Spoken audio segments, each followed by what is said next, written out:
Buenas tardes a todos. Bienvenidos a la 32 edición del Congreso de la Asociación Española de Neurogastroenterología y Motilidad. Hemos preparado un programa muy denso, por eso quería empezar a tiempo. Creo que tenemos ponentes excelentes y asistentes excelentes, con lo cual seguro que esto va a ser un éxito. Espero de verdad que lo aprovechéis mucho. Muy agradecido a todos por haberos apuntado, por haber venido, por estar aquí y especialmente muchas gracias a los ponentes y muchas gracias a Mara y a Vocentium, que lo organizan extraordinariamente bien, y también a toda la industria que nos da soporte. Cada vez tenemos más stands, como veréis, cada vez tenemos más apoyo de la industria y esto en nuestra especialidad es muy, muy, muy importante. Estamos en cifras de inscripción parecidas a las de GTQ y esto creo que es un hito muy grande. Entonces, espero que disfrutéis, que el Congreso esté a la altura de vuestras expectativas y que nada, y que lo paséis muy bien. Hasta luego.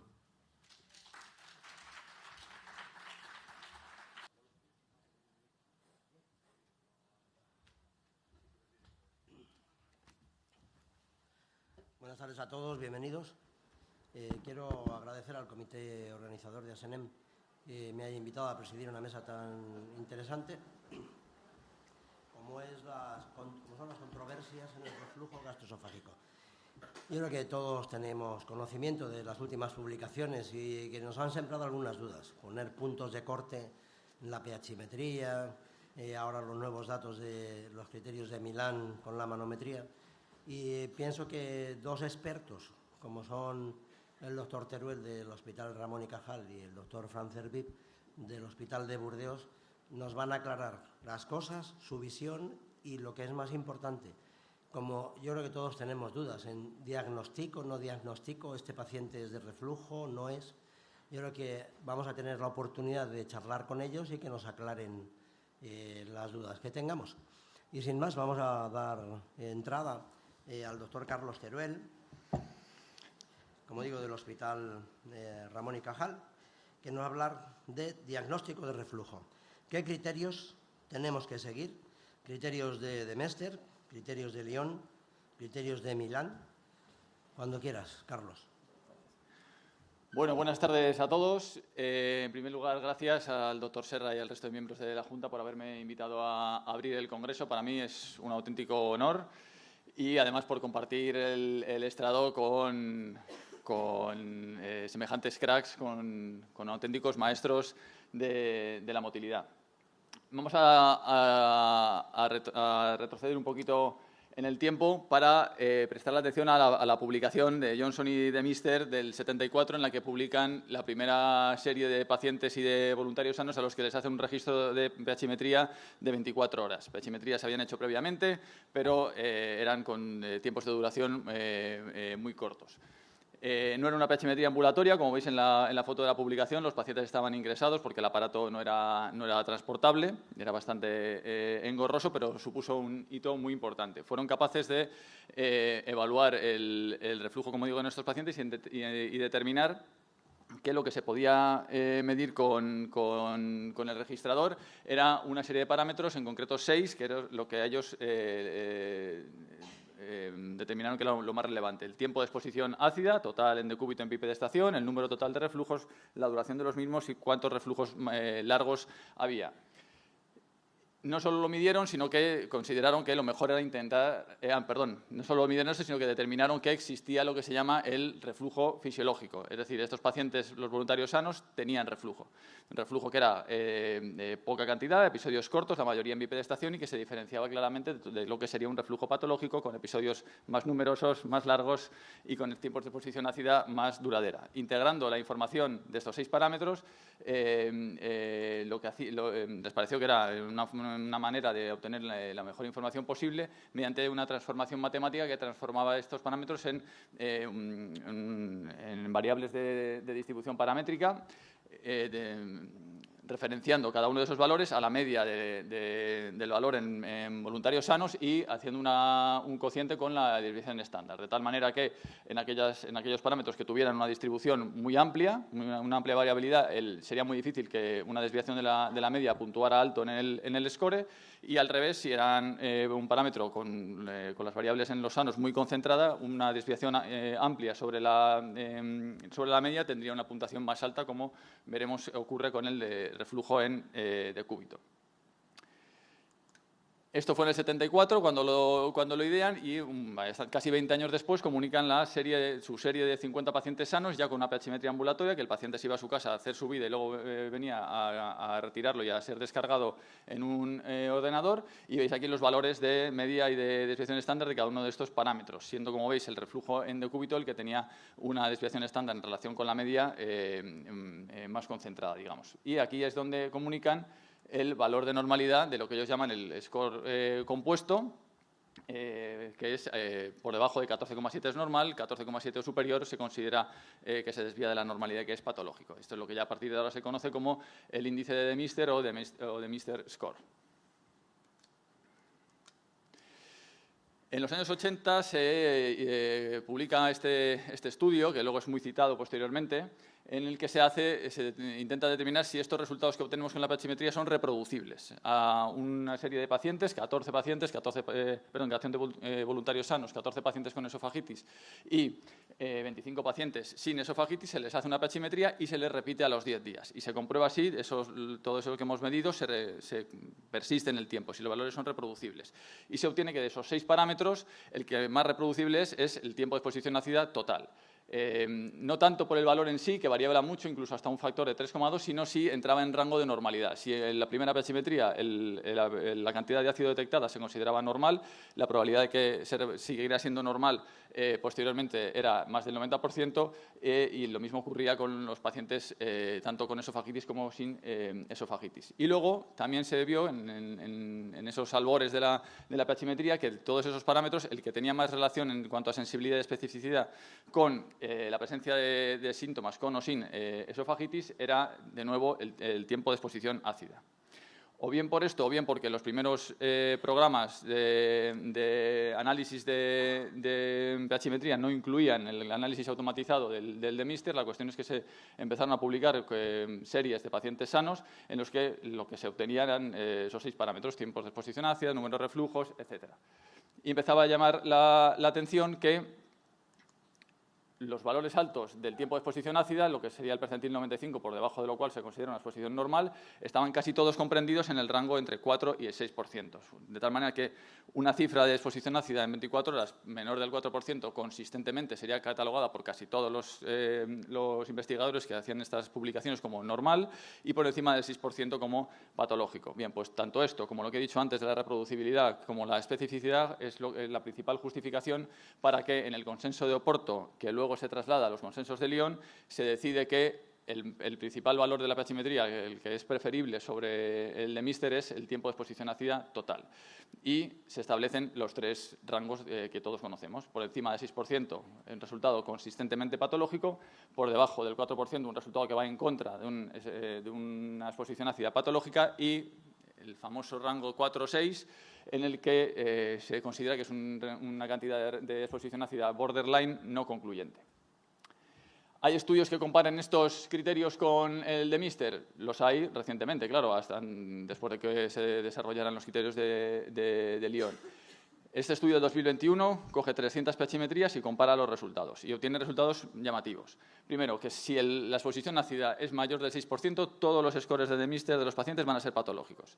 En el rango este indeterminado, la gran mayoría, casi el 100%, van a ser patológicos también, entre el 4 y el 6%. Y por debajo del 4% hay un porcentaje no desdeñable, 1 de cada 5, que van a seguir teniendo un score de Demister patológico. Y hasta 1 de cada 4 pacientes con un Demister patológico van a dar un resultado de la exposición ácida normal. Es decir, hay unas discrepancias llamativas, sobre todo en ese rango indeterminado. Estos resultados se reproducen en su práctica totalidad en este estudio publicado este año, en el que se establece que evidentemente hay una correlación directa numérica entre los dos valores. A fin de cuentas, dentro del Demister está el tiempo de exposición ácida, sería raro que así no fuera, pero de nuevo, cuando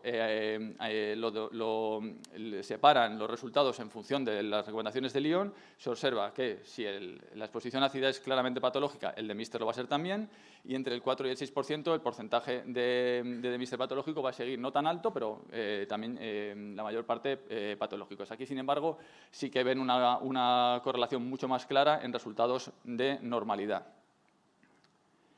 En nuestra experiencia hemos revisado 200 pHimetrías, estos son datos no publicados, y los resultados son llamativamente consistentes con lo que hemos visto antes. Si el resultado es mayor del 6% de Mister es siempre patológico, en el rango de indeterminado, el porcentaje de la mayoría de los pacientes en ese rango van a tener un resultado patológico y va a ser casi siempre a expensas del reflujo endocúbito. Esto, por cierto, se me ha pasado en la anterior. En esta gráfica dibujan el grosor de los puntos en función de la proporción de reflujo endocúbito, con lo cual la mayor parte de las discrepancias en ese rango indeterminado se deben al reflujo ácido en decúbito. Y eso es lo que nosotros también vemos en nuestra experiencia. Por tanto, Lyon versus de Mister, hay una correlación entre ambos estrecha y esperable, normal, y que hay una discrepancia principal en el llamado rango indeterminado, en el que la mayoría de las puntuaciones de Mister son patológicas. Es decir, este score es más sensible para detectar desviaciones de la normalidad, aparentemente, que los criterios de Lyon. Ahora bien, hay que tener en cuenta una cosa. El de Mister sigue siendo el mismo valor que de hace 30 años, 14,7. No se ha cambiado por otro con otras series y tampoco se ha establecido un rango indeterminado que fuera equivalente a Lyon. Bien, esto es como la relación numérica entre ambas variables. ¿Esto tiene alguna correlación luego más interesante a nivel práctico? Pues comprobemos si alguno de ellos se relaciona más o mejor con la esofagitis. Pues ambos se relacionan muy bien. Las cifras de especificidad y de sensibilidad de ambos parámetros para detectar pacientes con esofagitis es muy alta, más del 75%, y cuando ya seleccionamos pacientes que son reflujos FETEN, pacientes con pirosis, con una unión gastroesofágica débil, con ácido en el estómago o con esofagitis, la sensibilidad y la especificidad de ambos parámetros es superior al 90%.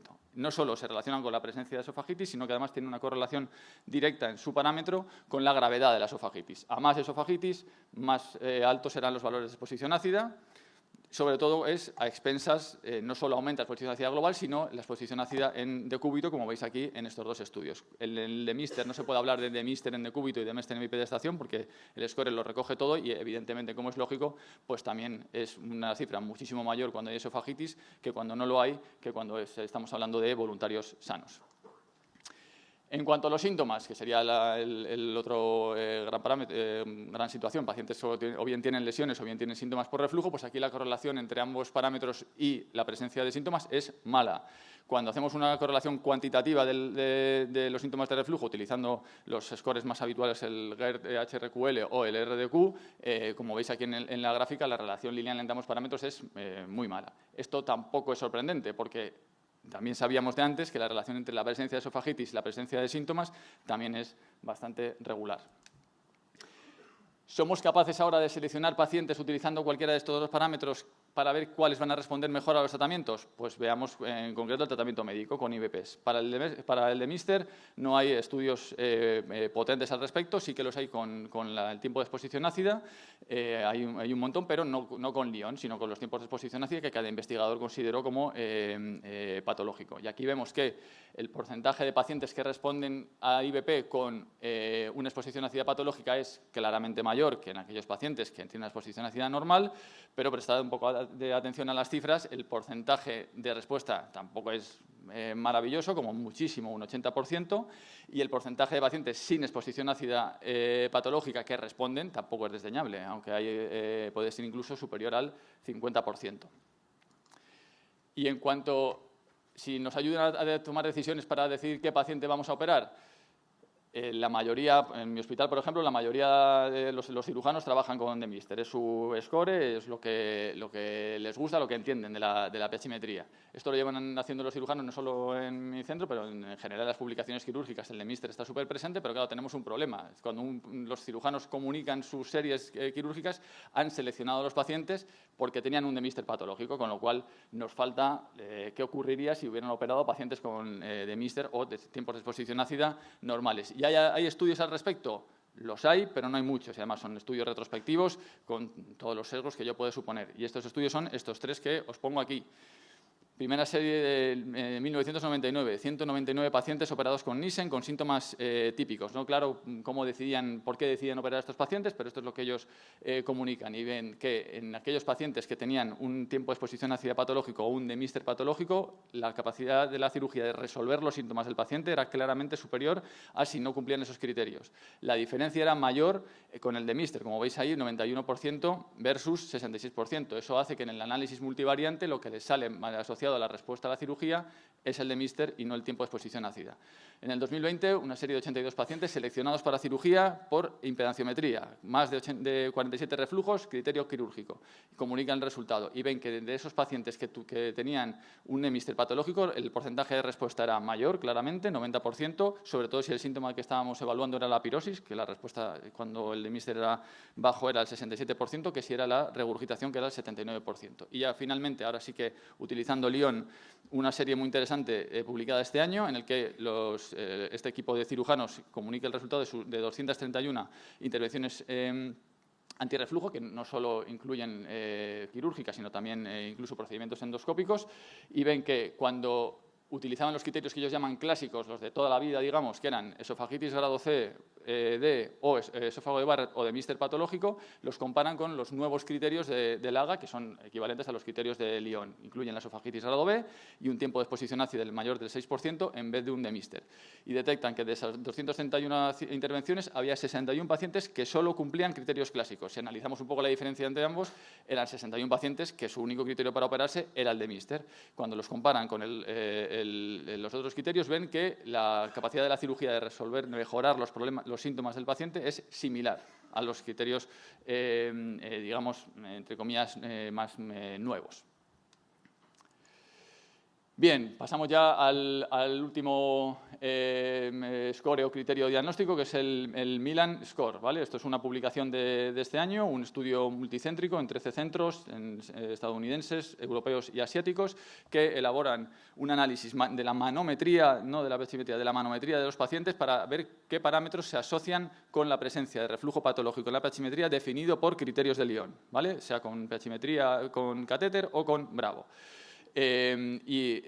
Evalúan todos los criterios de Chicago y lo que se llama la straight leg raise maneuver o prueba de levantar la pierna, que es con el paciente en decúbito, le pides que levante la pierna durante 5 segundos y si es capaz de aumentar la presión intragástrica más del 50%, se comprueba así la presión dentro del esófago 5 centímetros por encima, aumenta más de 11 milímetros de mercurio. Si eso ocurre, es un resultado positivo que habla a favor de la incompetencia de la barrera antirreflujo, ¿vale?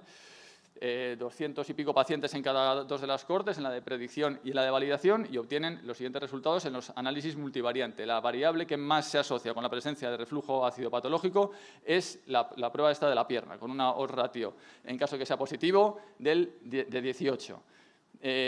Casi 4 la presencia de hernia de hiato, una unión gastroesofágica tipo 3. La presión de reposo de la unión gastroesofágica se relaciona, pero no si la entendemos como una variable binaria, es decir, unión gastroesofágica hipotensa o normotensa, sino a nivel numérico. Y luego la peristalsis ineficaz no se asocia en el análisis multivariante, no le sale una asociación significativa, pero deciden incluirlo en el modelo junto con las otras 3 variables por lo que consideran porque tiene relevancia fisiopatogénica, ¿vale? Entonces elaboran un score, que es un nomograma. A cada una de estas variables les asignan un valor numérico en función del resultado.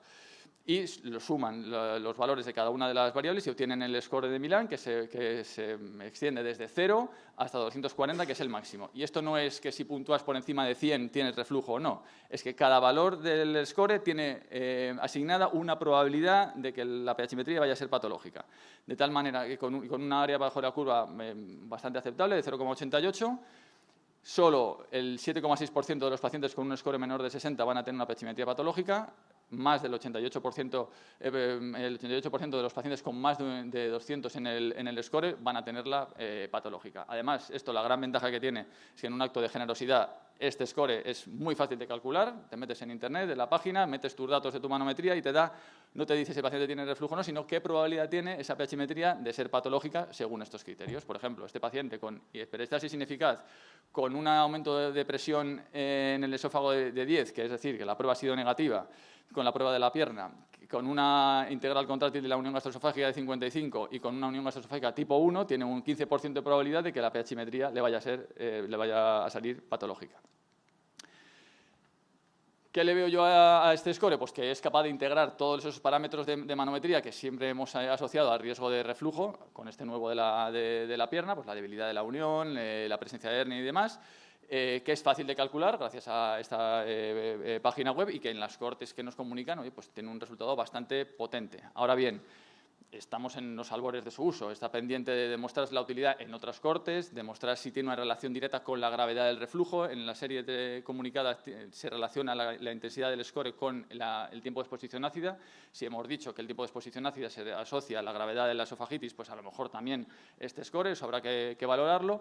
Y está pendiente de determinar si esto va a tener alguna aplicación práctica, si va a ayudarnos a cambiar el manejo de los pacientes. Y yo, en particular, no creo que esto vaya a sustituir en ningún caso la necesidad de realizar una monitorización del reflujo. Y ya acabo con esto. Conclusiones. Los criterios de Lyon y de Mister evalúan muy bien el reflujo ácido. Evidentemente, ambos están correlacionados. El de Mister, por ser un parámetro más integrativo, que tiene más cosas, evalúa más cosas, es más sensible y puede aportar matices en ese rango indeterminado entre 4 y 6% de la clasificación de Lyon, pero como hemos visto cuando hemos analizado su asociación con las lesiones, con los síntomas y con la respuesta al tratamiento, ninguno de los dos ha demostrado claramente ser mejor que el otro. En cuanto al score de Milán, optimizaría, yo creo, puede tener interés porque optimiza la evaluación manométrica en el contexto del reflujo. Muchas veces informábamos manometrías diciendo, oye, esta manometría que tiene esta unión débil, esta peristalsis tan mala, oye, es una manometría de riesgo para reflujo. Pues ahora no solo podríamos ser capaces de decir riesgo para reflujo, sino que podríamos incluso cuantificar ese riesgo.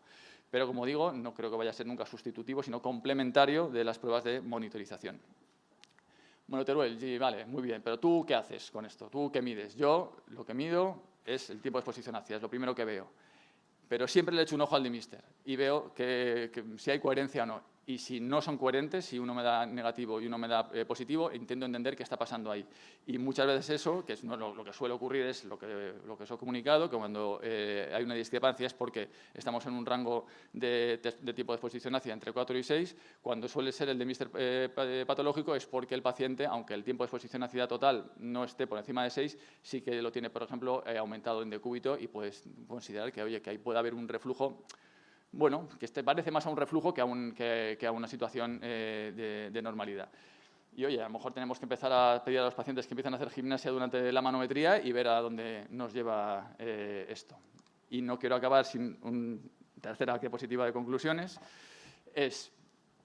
Los scores estos de los que estamos hablando detectan, de la pH-metría, detectan las cuantías de reflujo y detectamos cuando son excesivas o patológicas, pero no siempre son sinónimos de enfermedad por reflujo. Muchas veces sí, pero no siempre. Y es que hay que entender el contexto de los pacientes en los que estamos. Nuestros pacientes no son los pacientes de Mister de los años 70 ni los de los años 80. Son pacientes que la mayoría no tienen esofagitis, que la mayoría hay muchos refractarios a tratamientos súper potentes como los IVPs que antes no existían. Muchos de ellos tienen síntomas atípicos y no típicos y encima luego está el solapamiento del que luego probablemente el doctor Cervip nos hable. Pacientes que pueden tener una enfermedad por reflujo, pero además síntomas por otro motivo y que las dos cosas ocurran al mismo tiempo y aunque les quitemos el reflujo van a seguir teniendo síntomas. Y en muchos casos estas pruebas para lo que nos sirven no es tanto para estar seguros de que el paciente tiene una enfermedad por reflujo, sino para estar seguros de que no la tiene, para descartarla más que para confirmarla.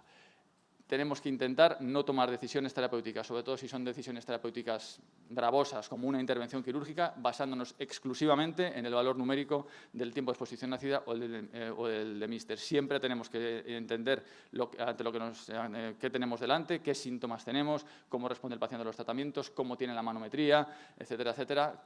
Si tenemos impedancia, pues también evaluar esos resultados antes de tomar este tipo de decisiones. Y ya está. Muchas gracias.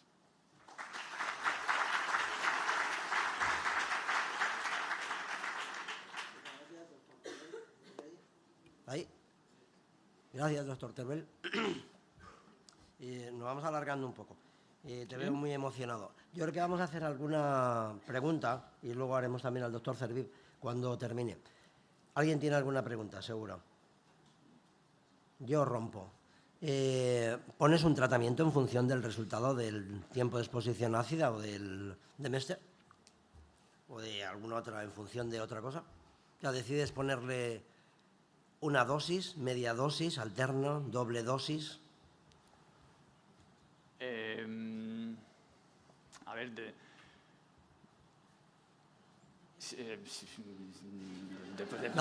perdón, yo no quiero. O sea, yo no quiero. O sea, está un resultado patológico de estas pruebas justifica por lo menos un intento terapéutico con IVP. Si ya viene con un resultado, o sea, con la mayoría de estos pacientes ya han intentado IVP, sobre todo si son síntomas típicos, estaríamos hablando probablemente de pacientes refractarios.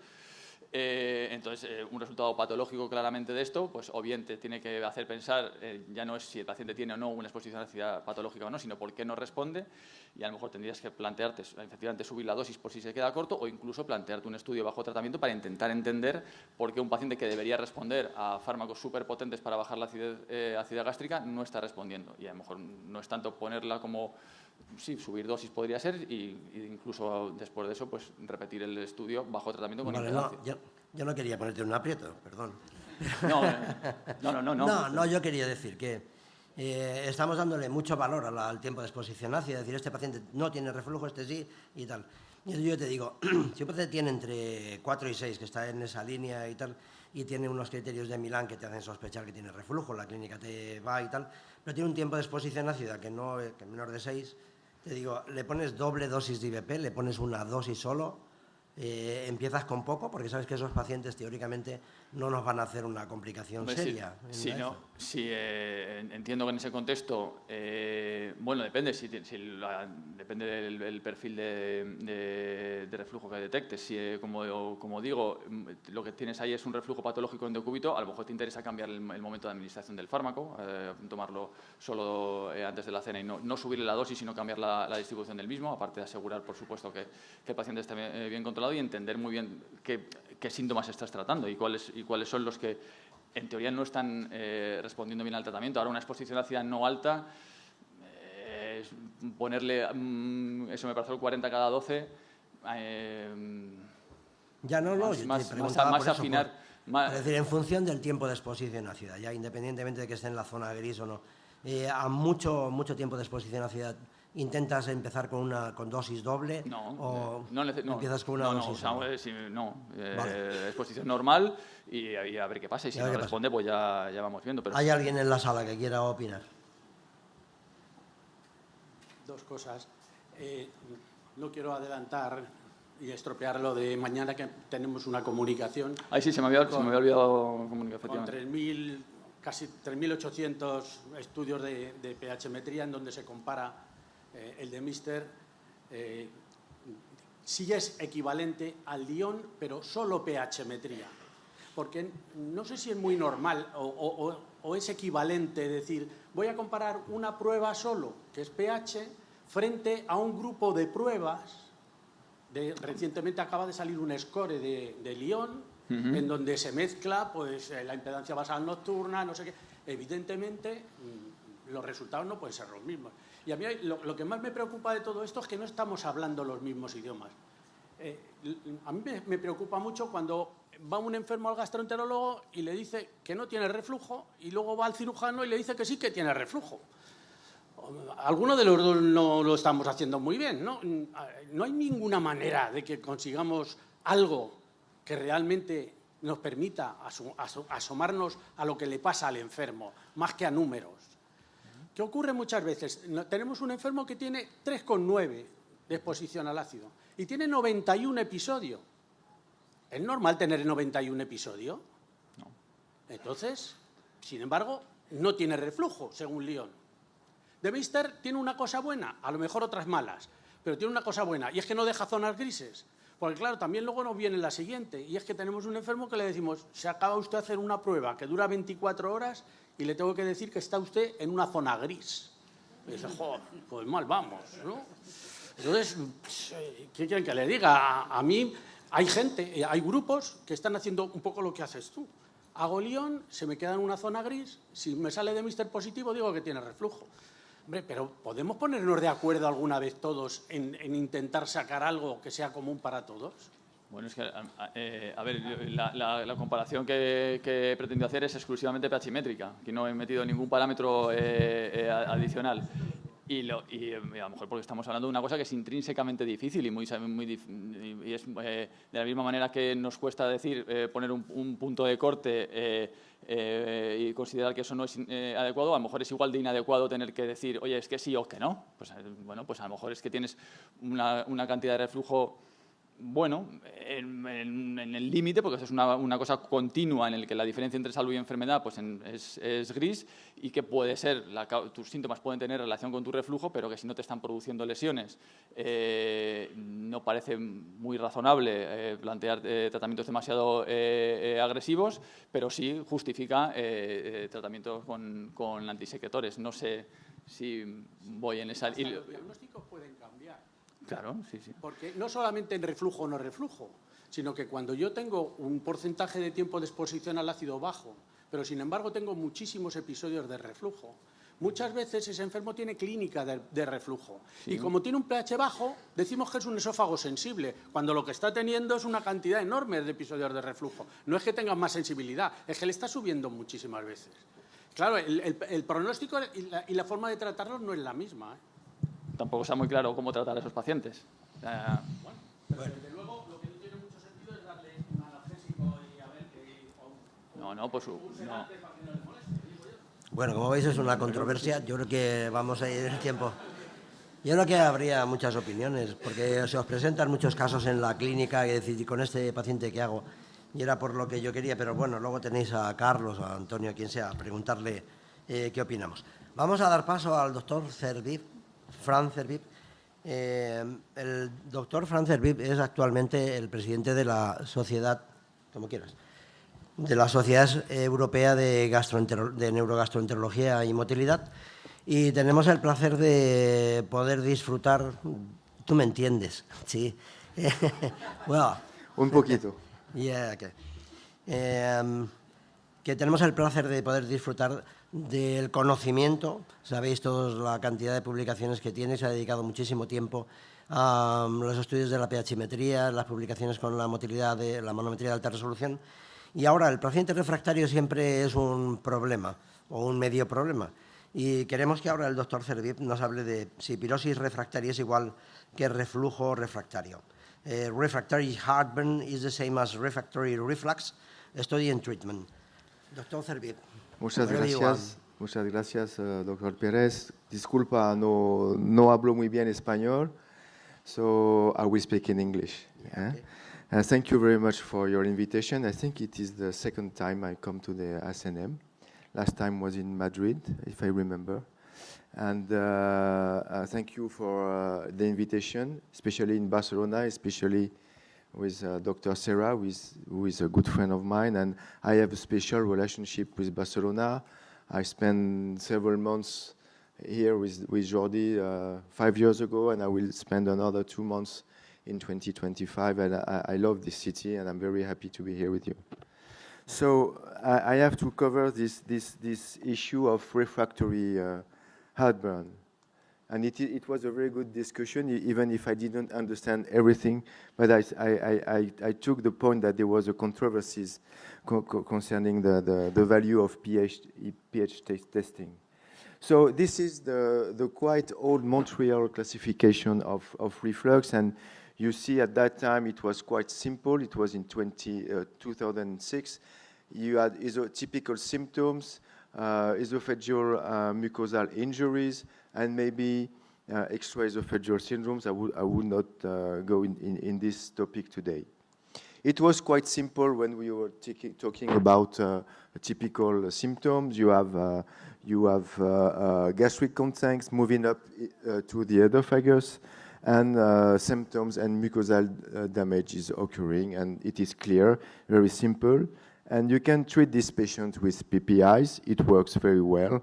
You see, it is an old study showing the healing rates of esophagitis with PPIs.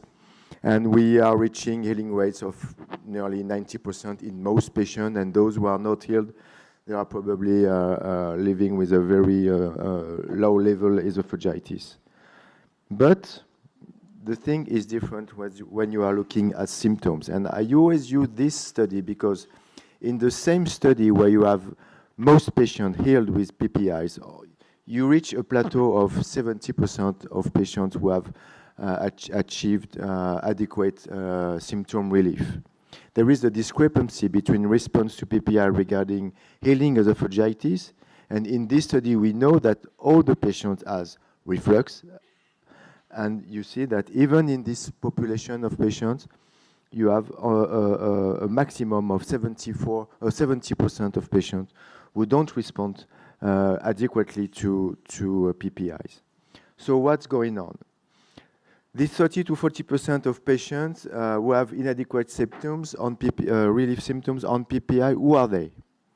They are mainly patients who have regurgitation versus heartburn, who are female, normal or low BMI, normal endoscopy, no esophagitis, of course, atypical symptoms and associated functional GI disorders, and it is very important.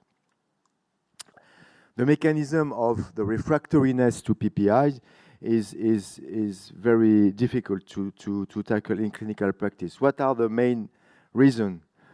You have a defective esophagogastric junction because you have a low esophageal sphincter pressure because you have a huge hiatal hernia.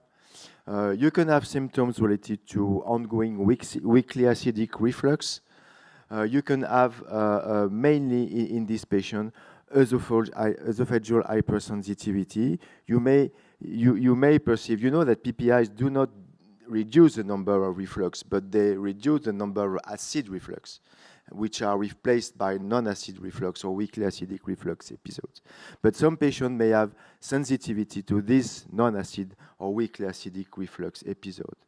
And you have mainly in this patient, very often some mechanism of peripheral or central sensitization, which leads to the development of esophageal hypersensitivity. Of course, you may have a huge, and I will not tackle this factor, a huge impact of psychological factor and stress and anxiety and depression.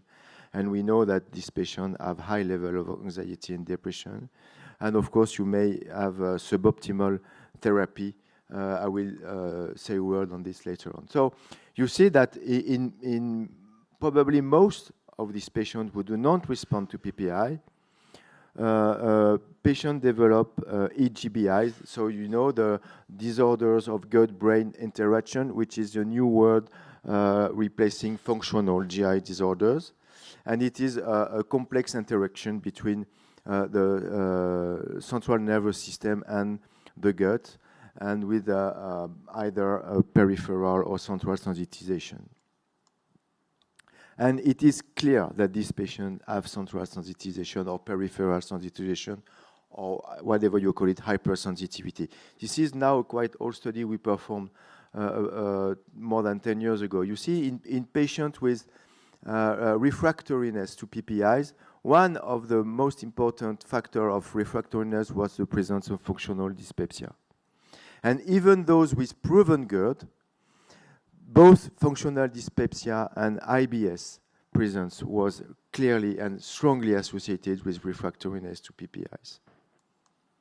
So this is the picture that we can have today to describe this patient. And it is why the pH monitoring is sometimes useful and sometimes you don't know exactly where you stand. And it is, in my opinion, the advantage of the Lyon consensus is that we have defined a gray zone. There is, in some patients, we don't know. And we have to acknowledge that we don't know what's going on exactly, and we must be very cautious with this patient. So if you are on the left side of the slide, you have clearly symptoms and disease or disorders related to acid exposure in the esophagus.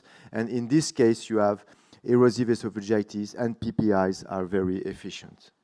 But if you move to the right, you have an increase in prevalence of esophageal hypersensitivity mechanism, and you will develop NERD, or you will develop these functional disorders, such as reflux hypersensitivity or functional heartburn. And of course, in this part of the slide, you will have a lot of patients with IBS and functional dyspepsia, and your PPIs will not work very well. So I won't go into detail, but of course you have here, for example, the typical acid reflux related patient, quite old patient with hypothermia, obesity, male, tobacco smoking, HP negative, and maybe a family history of reflux-related disorders. And you have all the others who are mostly related to functional or DGBI disorders. And you see anxiety and depression, sleep disorders are very important. Coexisting functional disorders, IBS, fibromyalgia, etc., etc. So you need to know to which patient you are talking to.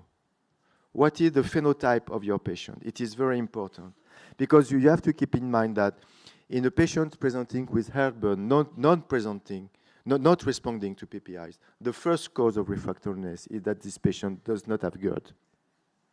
And your task is to be sure that he has refractory GERD. So we have moved from Montreal to Lyon because now we have defined not only definition, we had defined GERD not only on symptoms and esophageal lesions, but we have now to prove that the patient had troublesome symptoms and proven GERD on esophageal test results. And this is let's talk just about the typical symptoms. You can, of course, try, and most of patients will start with empirical treatment. You don't need to perform an endoscopy or a pH monitoring to every patient presenting or complaining with heartburn, of course. But if it doesn't work, you have to make an evaluation and you have to phenotype your patient.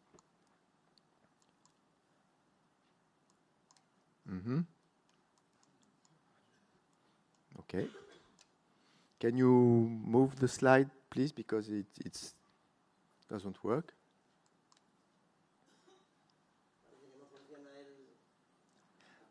Thank you. So this is I won't go into details, but this is the Lyon classification. The conclusive, this is what's new. This is conclusive. There is reflux based on endoscopy or pH impedance or Bravo. And if you have these features, you don't have reflux with a great security. So I think that, for example, the Milan score, the main advantage of Milan score is negative predictive value. If you have a very low Milan score and in a patient with atypical symptoms, non-responding to PPIs, maybe you don't need to go to pH monitoring and you can save time and money. Maybe it is the thing that we are moving to. There are other. I won't go into details, but you know this is the gray line, the gray zone. So you have some other parameters coming from pH monitoring, reflux symptom association, nocturnal baseline impedance. I will not go into detail. These are adjunctive results which make the balance between there is reflux or there is no reflux. And in the end, you decide. So what is the definition of refractory GERD? Because in the literature, refractory GERD, you have many definitions. So it is a true GERD population with patients who would really have GERD, according, for example, the presence of esophagitis, or patients with only reflux symptoms not responding to PPIs. So we have, with the Lyon classification or Lyon consensus, also define what is a proven GERD based on endoscopy. And this, if you are dealing in a patient with proven GERD refractory to PPIs, you have to make pH impedance on therapy. And again, you have some conclusive evidence of no GERD. And what it is important is that these results are based on outcome studies. It means that if you don't have that, if you have that, you have a great chance to respond to more aggressive therapies such as surgery, for example. If you have that, the chance to respond is very low. It is what we expect from a physiological testing. How can I predict the results of surgery, or magnetic sphincter augmentation, or whatever you do, or teeth, or... So in practice, the first question, is it really heartburn? It is very important. Many patients are referred for refractory heartburn. They don't have heartburn. They have a sore throat. They have a burning sensation in the throat or in the pharynx or in the epigastrium, but they don't have heartburn. Heartburn is a real burning sensation behind the breastbone. If you don't have that, the probability to have GERD is very low. Is it regurgitation? If you have regurgitation, think about rumination. It is out of the topic I have to deal with, but we can say a word about rumination. You have to ask the patient about associated functional disorder, because you know now that it is very important. You have to check for compliance and dosing time of PPIs. You all know that. You can double the dose. And if there is no response, you have to perform an endoscopy after PPI discontinuation. You will clearly increase the yield of your endoscopy if you stop PPIs, and you will have some greater chance to get a B, C, or D esophagitis. Don't perform esophageal biopsy if there is no dysphagia. You can have information about hiatal hernia, but you know that endoscopy is not very good for hiatal hernia diagnosis. Manometry is much better. And you can move to manometry if you once or twice a year we have a patient referred for refractory GERD with achalasia, so it is important to do that. You can have a better idea of the esophagogastric junction anatomy and the diagnostic after hernia. And most of the time, you will find motility disorder that you don't know what to do with, namely ineffective esophageal motility. And if you suspect rumination of supragastric bed cheese, you can do appropriate testing. So at the end of the day, if you have performed an off-therapy investigation because the reflux has not been previously demonstrated, you can have patients with increased exposure time, they have reflux, or you can have these functional disorders in which esophageal sensitivity is very prevalent, reflux has hypersensitivity where positive symptom association is present, or functional heartburn. If the patient have been already diagnosed as having GERD because he had esophagitis, for example, you perform pH impedance on PPIs. Again, you can have an increased acid exposure time or functional disorders, even in patients who have previously diagnosed GERD. It is very important to keep in mind that these two conditions may overlap. And we have first published a paper several years ago with Prakash Gayawali on this patient. And we are currently preparing a paper in my department. In 2 years, 121 consecutive patients referred for refractory typical symptoms. Some of them have had reflux. They have proven reflux. And we have tested them on PPIs. And when you test this patient on PPI, they have reflux. They have B, C, D esophagitis, or they have a previous pH monitoring above 6, the Lyon consensus diagnostic test. 75% of them don't have reflux persisting on PPIs. So if you send this patient to surgery, you may have trouble. They may have trouble. So what can we do? Lifestyle advice, nothing special for refractory heartburn compared to standard GERD. Optimized PPI therapy, I told you that before.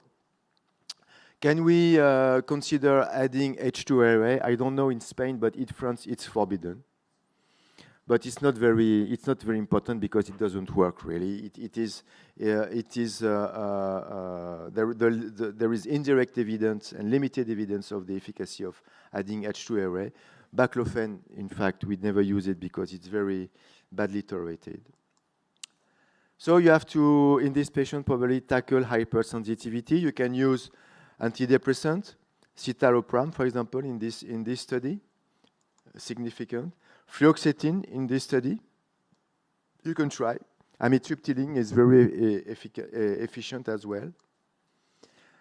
And what about surgery? So surgery should be or magnetic sphincter augmentation, or even some, I don't know if you're used to that, I'm not, to endoscopic procedures.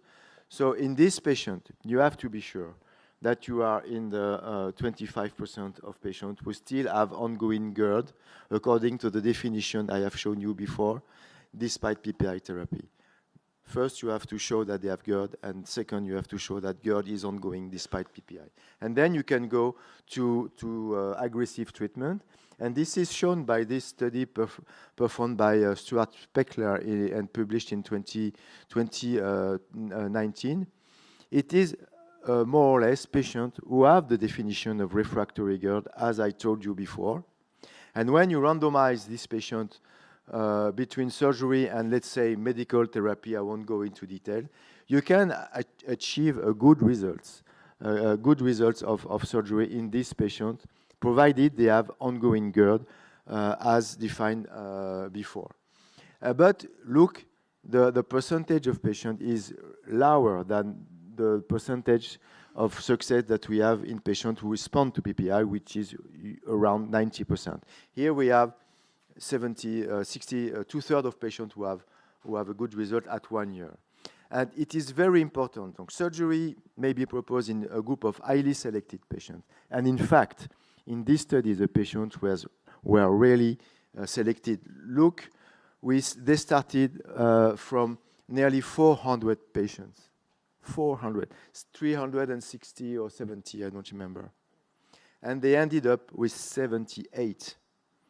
This illustrates the selection process of the patients before you can consider surgery in this situation of refractory GERD.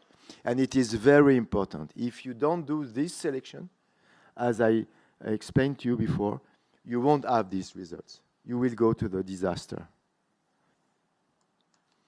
So, I don't know if it is correct. Is it correct, Jody? Los mensajes claves? The take-home message. So most patients with refractory heartburn don't have GERD. This is one of the important messages.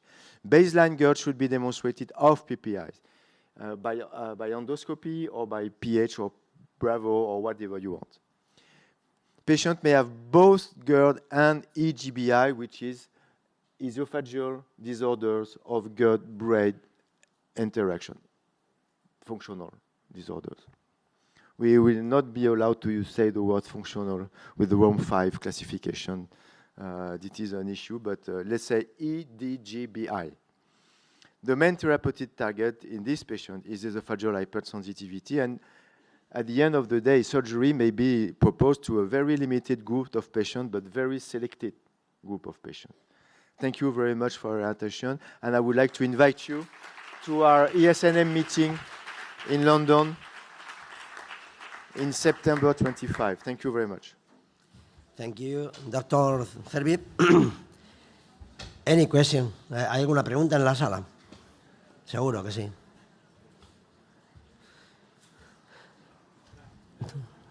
Do you always diagnose refractory reflux with 2 doses, double doses of PPI? Yes, because some patients come to us with 1 dose and they say he's refractory, but no. I think that it will need to. And what about vonoprazan or the pickups? Do you have these in Spain? No. No.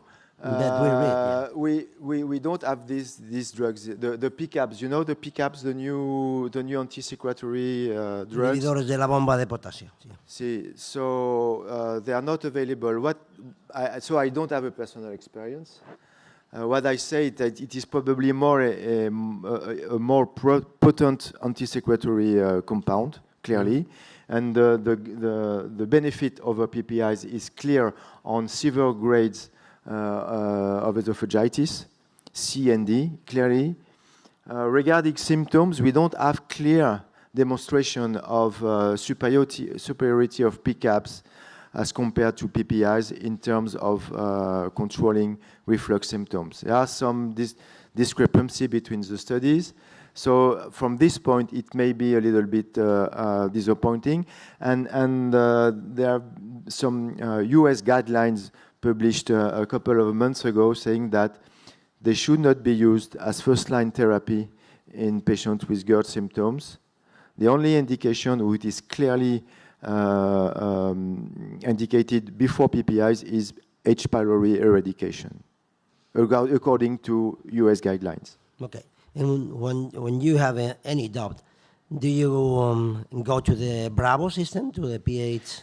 Yes, we as far as we can, because I don't know in Spain, but in France it's not reimbursed.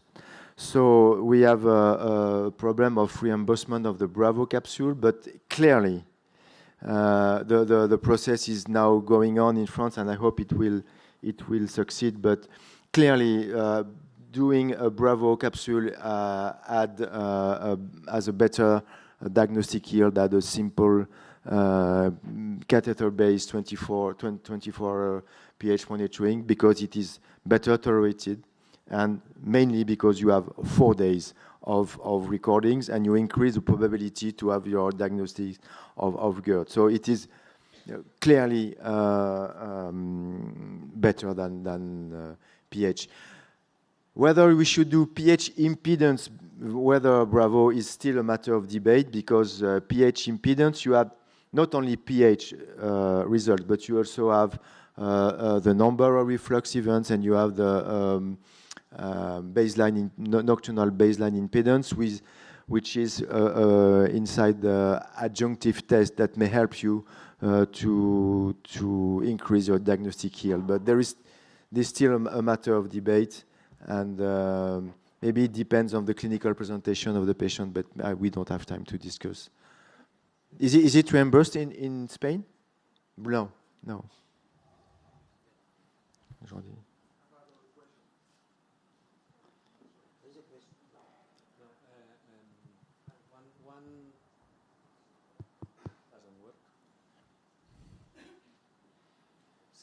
Sí, no. Okay. Maybe you can tell me. Many patients have reflux that is associated to rumination yes, many patients with refractory reflux, they have a rumination or a supragastric belching that is associated. How do you do with these patients? So rumination, you can suspect rumination in 2 situations. First, clinically, when the patient is complaining mainly of food regurgitation occurring during or just after the meal.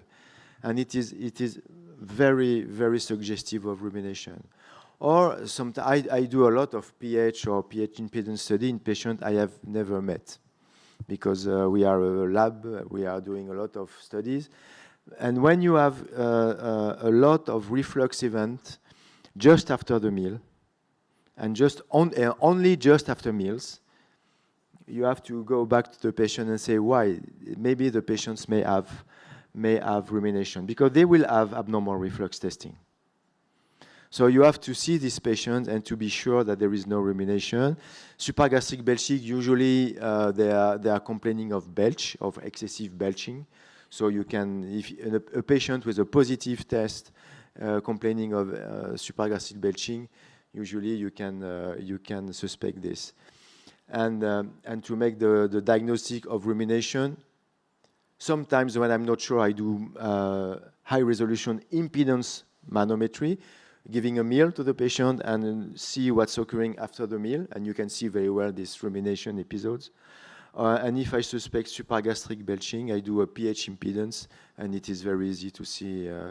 But most of the time, I'm quite confident in my clinical diagnosis, and and we do a biofeedback, or we have a physiologist who is training this patient with, like you do for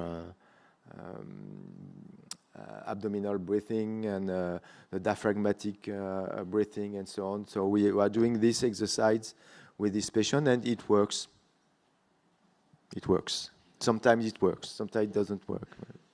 Thank you very much. ¿Alguien más? Sí. So I have a double question regarding surgery. First of all, what do you think? I can't hear you. No, because I think. Yes, it works. Yeah. Okay, sorry.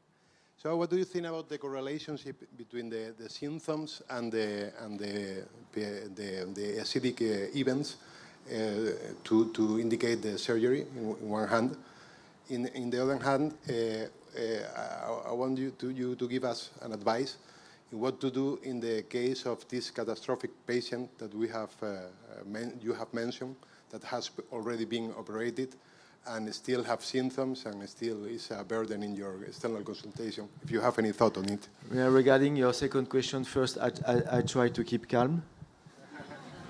Because sometimes, this week, 2 days ago, I saw a patient. We did the test, all the tests, pH. She had acid exposure at 7.6%. Very atypical symptoms. And I said you should do a pH impedance on PPI. She went for the pH impedance on PPI, completely normal, 20 reflux episodes, no relation with the symptoms, and the surgeon made an operation. So I try to keep calm. And so what can I do now? Well, we manage, and moreover, she had some side effects of surgery. She had diarrhea, she had something like that. So it's difficult not to show that you are angry, and you manage with all, like everyone. I mean, I don't have a magic recipe. I mean, you target hypersensitivity, you target functional symptoms, etc. Regarding we have your first question about what do we do in a patient with normal acid exposure time and positive pH reflux symptom association. It is an issue because we are not very confident in our index. Either you should say symptom index or symptom association probability. We don't know when they are discordant. What do you say, etc., etc. But in the studies from Spechler, they could be included if they have a positive SAP.